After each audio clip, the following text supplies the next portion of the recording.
hivi vya kanisa la Kingdom Mission, lakini nipende kutambua na kuwashukuru maaskofu wote ambao wamefika jioni ya leo. Amen.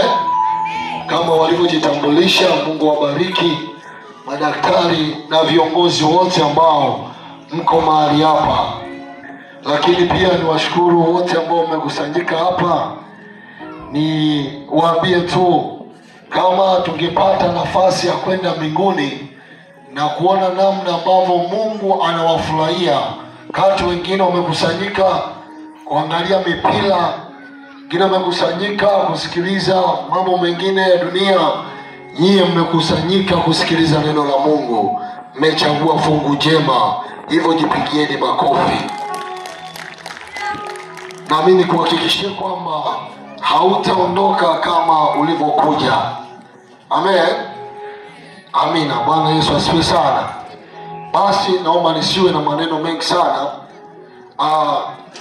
Na mshukuru Mungu, siku ya jana tuliweza kuangalia kipengele kidogo sana. Sijajua kama nikasema kutoka katika asili ya kale. Yesu alikuja kututoa katika asili ya kale, na siku ya jana nikazungumza kwa ufupi habari ya mamlaka na nguvu za Yesu, na watu walifunguliwa na watu wengine wamewekwa huru. Wangapi walilala salama siku ya jana? Haleluya. Aimeni kuamkia leo. Haleluya. Na leo nataka nihubiri tu kidogo, alafu tukamalize kwa maombi mengi sana. Amen. Haleluya. Bwana Yesu asifiwe sana. Kama walivyonitambulisha, kwa majina yangu ninaitwa Mchungaji Timotheo Zombwe wa kanisa la EPCT New Jerusalem, liko pale Gongo la Mboto. Bwana apewe sifa. Lakini ni mfanyakazi wa serikali, ninafanya kazi pale Sido Mbeya, ni injinia kitaaluma. Haleluya. Kwa hiyo unaweza ukasema tunahubiri kwa sababu ya shida, lakini nataka nikwambie, hatuhubiri kwa sababu ya shida, tunahubiri kwa sababu tumemjua Yesu. Na vile ambavyo tumemjua Yesu, tunatamani tunapoondoka Chikorongo, basi tuachie Yesu ambaye na sisi tulimuona kwenye maisha yetu.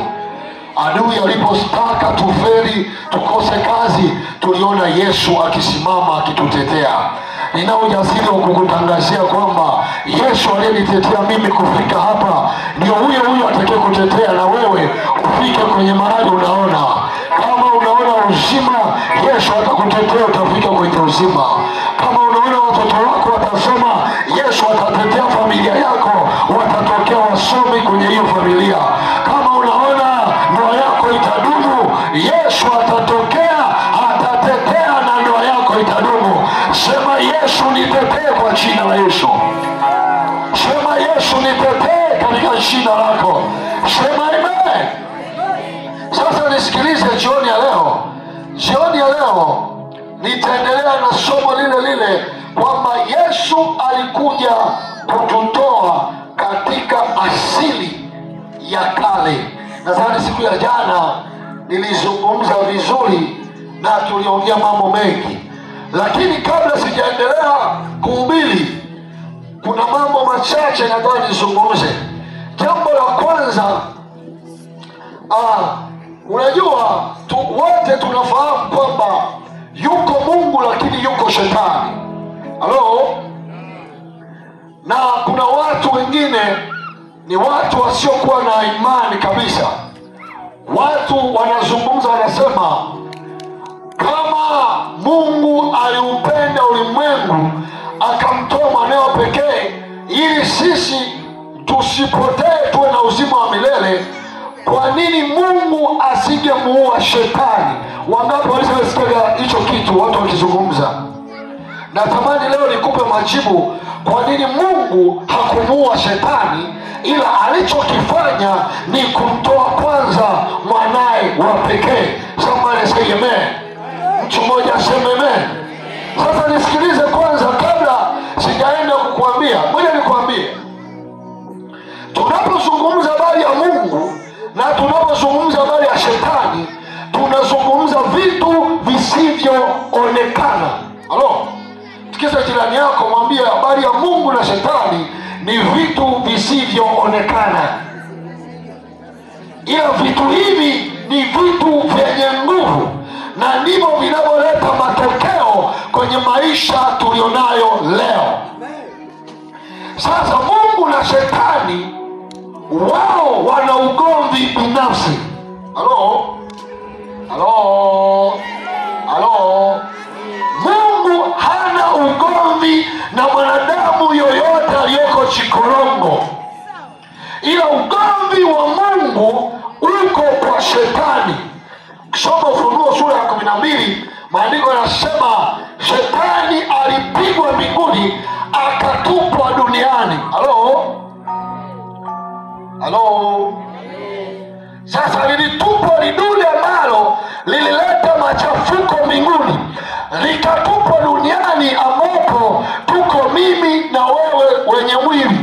Lakini kilitupwa kitu kisichoonekana, na kilitupwa baada ya kuwa na ugomvi na Mungu mbinguni. Halo?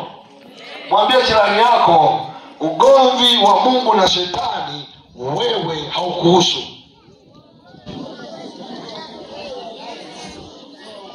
Unaweza kuna shangaza wewe kijana nao usema nini? Wangapi wanaamini hata hapa tulipo yako mashetani? Sawa. Wangapi wanaamini hata hapa tulipo wako malaika? Amen. Sasa nisikilize.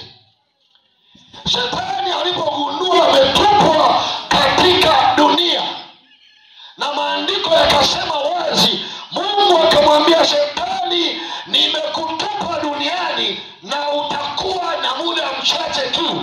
Na Mungu akaandaa jehanamu ya moto. Kusoma Ufunuo, Biblia inasema Mungu akaandaa jehanamu ya moto ili shetani na malaika zake, Biblia haikuandika watupe wanadamu, lakini jehanamu ya moto, ule moto mkali ambao Mungu aliuandaa ni kwa ajili ya kuchoma shetani na malaika zake.